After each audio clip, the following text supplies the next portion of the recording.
Assalamualaikum warahmatullahi wabarakatuh.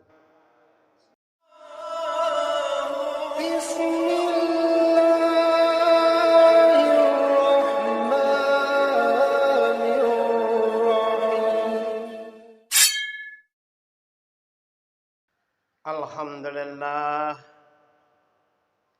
Alhamdulillahilladzi khalaqal insan allamahul bayan. Asyhadu an la ilaha illallah wahdahu la syarikalah wa asyhadu anna Muhammadan abduhu wa rasuluh. Wassalatu wassalamu ala Rasulillah Sayyidina Muhammad ibn Abdillah wa ala alihi wa ashabihi wa mawalah. La haula wa la quwwata illa billah. Allahumma salli wa sallim ala habibina wa nabiyyina Muhammadin wa ala alihi wa ashabihil mujahidin at-tahirin, amma ba'd. Fa ya ayyuhal hadirun usi wa nafsi wa iyyakum bitaqwallah faqad fazal muttaqun. Qala Allah Ta'ala fi kitabihil karim. A'udzu billahi minasy syaithanir rajim. Wa ma umiru illa liya'budullaha mukhlishina lahuddin. Al-ayah. Wa qala an-nabiy sallallahu alaihi wasallam, sayati 'alan nasi zamanun tahluku sunnati fihi kama tahluku thawbal abdan tahdusul bid'ah. Faman taba'a sunnati sara ghariban wa baqiya wahidan. Faman taba'a bid'atan nasi wajada khamsina sahiban. Shadaqallahul azim wa balagha rasulullahil karim. Wa nahnu ala dzalika minasy syahidin wasyakirina walhamdulillahi rabbil alamin. Tuan-tuan yang mulia, saudara-saudara hadirin kaum muslimin, sidang ibadah Jum'ah yang dirahmati Allah Subhanahu wa taala. Lagi dan lagi kita bersyukur di hadapan Allah Subhanahu wa taala, di mana Allah Subhanahu wa taala telah limpahkan kasih sayangnya kepada kita semuanya, sehingga pada siang hari ini kita diberikan taufik, hidayah serta inayahnya kepada kita semuanya, sehingga dengan hidayah itu Allah berikan kemampuan kepada kita untuk sama-sama memenuhi panggilannya, yang insya Allah kita akan sama-sama laksanakan ibadah Jum'ah di Masjid Ar-Rahmah yang mulia ini.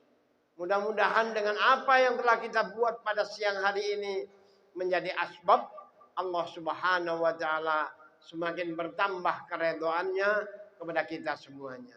Amin ya rabbal alamin. Hadirin yang dirahmati oleh Allah Subhanahu wa taala, bersumber dari sebuah hadis, Umar bin Murad al-Jawani bercerita, ja'a wustaqo sapa rajulun wong lanang min quda'ah, dari quda'ah, ila nabi maring Kanjeng Nabi Muhammad sallallahu alaihi wasallam. Faqala monggo takon sapa rajul ila nabi, kepada Nabi Muhammad sallallahu alaihi wasallam, ya Rasulullah, wahai Rasulullah, ara'aita anni in syahidtu an la ilaha illallah, apabila aku telah bersaksi bahwa tidak ada Tuhan selain Allah, wa annaka Rasulullah, dan engkau adalah utusan daripada Allah Subhanahu wa taala.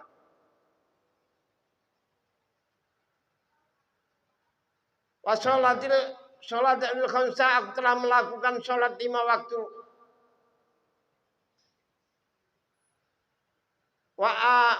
Wa sumtu Ramadan, saya juga berpuasa di bulan Ramadan. Wa sumtu layaliyahu, wa kumtu layaliyahu, dan saya berdiri di malam-malam bulan Ramadan. Wa ataitu zakah, dan saya telah mengeluarkan zakat. Famimman ana, maka saya ini masuk golongan siapa? Faqala Nabi sallallahu alaihi wasallam, maka Nabi menjawab, "Mamata, siapa saja yang telah meninggal dunia dalam keadaan telah melakukan sebagaimana yang engkau ceritakan, ma'an nabiyina, maka dia akan bersama-sama dengan para nabi. Wasiddiqin, para siddiqin, wasyuhada, para syuhada, yaumal qiyamah, kelak di hari kiamat nanti. Lianna akal walidayhi, kecuali apabila dia durhaka kepada kedua orang tuanya. Lianna akal walidayhi, karena sesungguhnya orang yang durhaka kepada kedua orang tuanya, ba'idum min rahmatillah, dia sungguh sangat jauh dari rahmat Allah Subhanahu wa taala. Hadirin yang dirahmati oleh Allah, berdasarkan hadis tersebut di atas, apapun yang kita lakukan, apabila kita durhaka kepada orang tua, maka seluruh amalan kita ditolak oleh Allah Subhanahu wa taala. Maka beruntunglah apabila pada hari ini kita masih ditungguin oleh kedua orang tua kita. Gunakan yang sebaik-baiknya, senangkan kedua orang tua kita, berbuat baiklah kepada keduanya. Insya Allah, Allah Subhanahu wa taala akan ridho kepada kita. Ridhallahi fi ridhal walidain. Ridho Allah tergantung kepada ridho orang tua. Wahsyutullahi syuhtil walidain. Dan murka Allah tergantung murka daripada orang tua. Diceritakan dalam satu hadis, sahabat Nabi ada yang telah sukses. Dia tinggal di sebuah kota, kehidupannya lumayan, kebutuhannya terpenuhi. Namun sementara orang tuanya tinggal di kampung, hidupnya serba kekurangan. Karena anaknya ini sudah hidupnya lumayan, maka dia sering datang ke rumah anaknya. Ada beras, diambil beras. Ada singkong, diambil singkong. Ketika tidak ada beras, tidak ada singkong, ada barang berharga, maka diambilnya, dibawa pulang. Ketika istri dari sahabat ini mengetahui apa yang dilakukan oleh mertuanya, maka istri ini ngomel sama suaminya. 1 hari sabar, 2 hari sabar, 3 hari sabar. Lama-lama panas kupingnya. Akhirnya dia mengadu kepada Rasulullah SAW. Dia bercerita tentang keadaan kedua orang tuanya. Orang tua saya ini kelewatan. Sering datang ke rumah, apa aja yang ada di rumah dibawa pulang. Sehingga akhirnya istri saya ini ngomel. Karena hari-hari ngomel sama saya nggak tahan. Saya maka ngadu kepada engkau wahai Rasulullah. Maka baginda Rasul sallallahu alaihi wasallam bersabda, wahai sahabatku, sesungguhnya engkau adalah milik bapakmu. Kalau seandainya Allah halalkan daging manusia dimakan manusia, kemudian kamu disembelih oleh bapakmu, lalu dicincang-cincang dagingmu, dimasak, maka tidak apa-apa. Ini bahasa seandainya. Karena Allah tidak halalkan daging manusia, itu tidak pernah akan terjadi. Tidak pernah terjadi.